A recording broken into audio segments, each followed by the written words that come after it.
Laurence Vanet, bonjour. Bonjour. Vous êtes actuellement et depuis peu directrice SPF, donc c'est-à-dire au niveau de l'administration fédérale, de tout ce qui est sécurité sociale. Vous avez combien de personnes, je dirais, sous votre direction ? Dans le service des ressources humaines qu'on appelle personnel et organisation au niveau fédéral, il y a 45 personnes. Et on gère un peu plus de 1200 personnes. Oula. Qui appartiennent vraiment au SPF, plus un certain nombre de consultants qui ont des missions bien spécifiques. Avec, j'imagine, la difficulté de pas mal de statuts différents ? Tout à fait. La problématique des statuts au niveau fédéral est quelque chose de faramineux, de très lourd. Et puis on gère quelques cabinets, puisque ce sont les SPF qui font la gestion administrative du personnel des cabinets. Vous avez également les contractuels, avec toute la diversité des contractuels, les Rosetta, les CDI, les CDD, etc. Donc c'est passionnant pour ceux qui veulent s'y passionner. Et donc vous avez fait à peu près toute votre carrière en RH. On va revenir sur justement une de vos particularités par rapport à tout ce qui est stratégique et RH. Mais commençons par le début. Vous vous êtes formé à l'Université de Liège. En quoi ? Ingénierat commercial. Et puis, mais c'est bizarre en ingénieur commercial, justement, c'est pour ça que je posais la question, parce que vous avez toujours voulu faire des ressources humaines ? Non. Ah d'accord, comment c'est arrivé alors ? En fait, c'est arrivé par accident, je vais dire. Je me suis rendu compte quand j'ai été engagée pour mon premier job chez GB, que ce que j'aimais, c'était gérer des gens. Et ce que j'aimais, c'était vraiment pouvoir aider le personnel à se développer. Et ma deuxième opportunité professionnelle, qui était dans le bassin industriel liégeois, était responsable de formation. Et c'est de là, finalement, que le trajet s'est guidé. Mais pendant mes études, mon but était d'ouvrir une boîte de pub ou de travailler dans le marketing. Donc, rien à voir avec les ressources humaines. Ah oui, d'accord. C'est vraiment une sacrée bifurcation. Effectivement. Du coup, hein. Et donc, la première grande expérience, je pense, de travail, c'était chez Belgacom. Tout à fait. Là, déjà, en ressources humaines, alors. Tout à fait. Je suis rentrée dans la Learning and Development Academy, ce qui est devenu la Belgacom Corporate University depuis, comme responsable de formation pour tout ce qui était people management. Et puis j'ai repris un rôle de manager. Belgacom, le marché s'est libéralisé, donc Belgacom a pu acquérir 2 sociétés en France qu'on a fait fusionner et devenir Belgacom France, où je me suis occupée finalement de tout ce qui était changement culturel, l'intégration des règles. C'était un moment vraiment pivot, hein ? Oui, clairement. Ça a été une mise en puissance de mes compétences, de tout ce que j'avais pu apprendre chez GB et dans le bassin industriel liégeois, qui sont 2 très très bonnes écoles. Je suis contente de l'avoir fait au début de ma carrière. Ce sont des bonnes écoles, mais très dures. Et les opportunités que Belgacom m'a données ont vraiment été exponentielles pour moi pour la suite de la carrière. Et donc, quand vous avez commencé chez Belgacom, c'était un certain type de statut. Et quand vous êtes parti, tout avait été chamboulé. Je suis arrivée à la fin de PTS 1, comme le plan de restructuration de Belgacom. Merci pour la traduction. Il n'y a pas de souci. Donc, à la fin du premier gros plan de restructuration mis en place par John Gossens. Et je vais dire, mes fonctions étaient plutôt vraiment liées au développement sur toute la partie soft, donc vraiment tout ce qui touchait au leadership, au coaching, changement de culture, les dynamiques d'équipe, la communication, et puis la partie plus hard des ressources humaines, vraiment la législation, la réglementation, etc.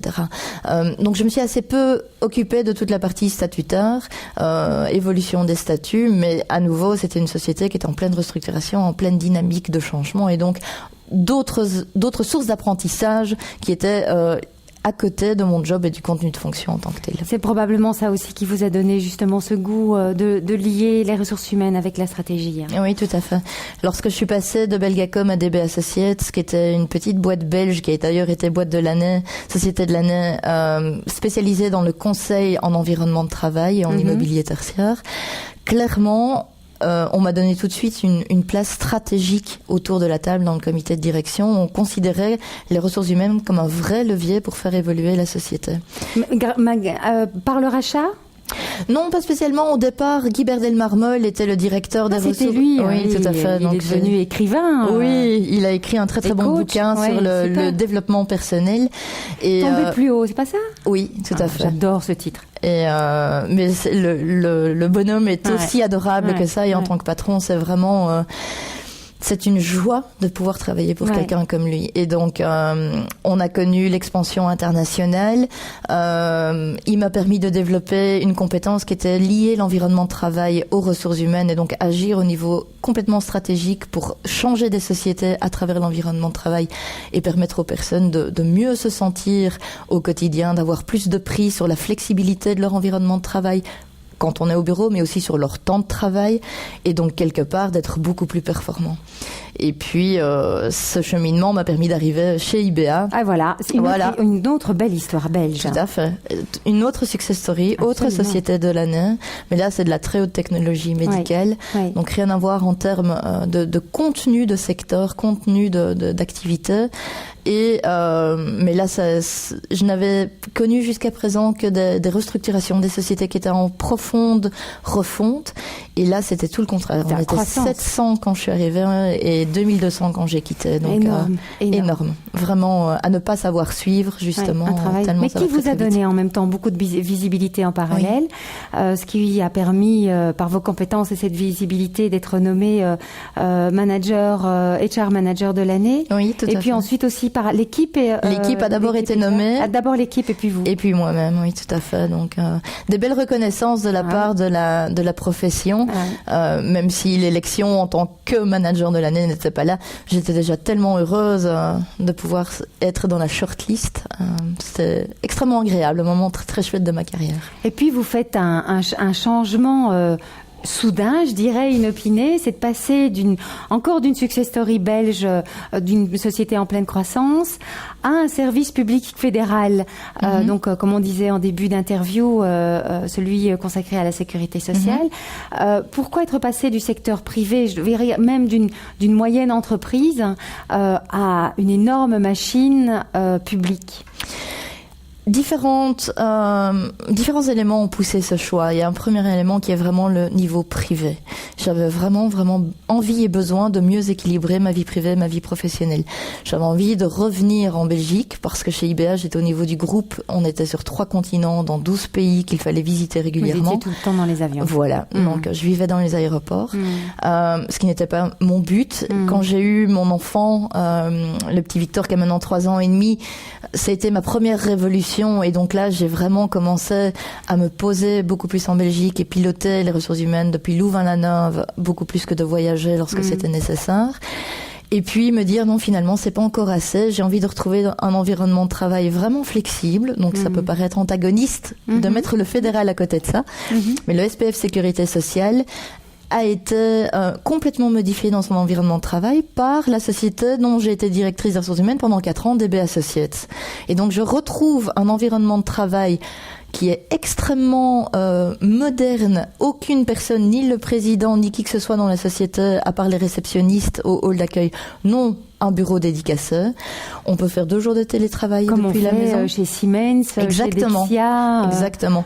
Mais on est vraiment très très en avance. On est le premier call center de Belgique en télétravail. Donc quelque chose de phénoménal. Les gens restent chez eux pour pouvoir faire leur activité de call center. Frank Van Massenhoff, donc mon patron actuel, a été également nommé manager de l'année publique en 2007, donc il y a 2 ans, pour toute cette révolution culturelle qu'il a apportée dans le SPF. Donc le fédéral, oui, mais sous certaines conditions, et des conditions de modernité, des conditions de contrat social entre l'agent, comme on appelle le collaborateur au niveau fédéral, et le SPF, c'est-à-dire vraiment une obligation de résultat, et on laisse la personne s'épanouir dans son travail du moment que les résultats. Donc c'est quelque chose qui vous convient tout à fait pour le moment. Est-ce que c'est parce qu'on passe du secteur privé au secteur public qu'on doit y rester? Non, du tout. C'est ça, c'est une étape, un contrat. Je suis mandataire. Je suis mandataire. J'ai un contrat de 6 ans, donc dans 6 ans, on verra. Dans 5 ans et quelques mois, on verra où mon cheminement personnel en sera. Juste pour terminer, quelques conseils aux femmes. Je pense qu'elles doivent extrêmement bien savoir ce qu'elles veulent, comment elles veulent organiser leur vie. Est-ce que leur focus du moment est celui d'avoir des enfants ou de gérer des enfants en bas âge? Est-ce que c'est de donner la priorité au niveau professionnel? Est-ce que c'est de vraiment trouver le bon équilibre?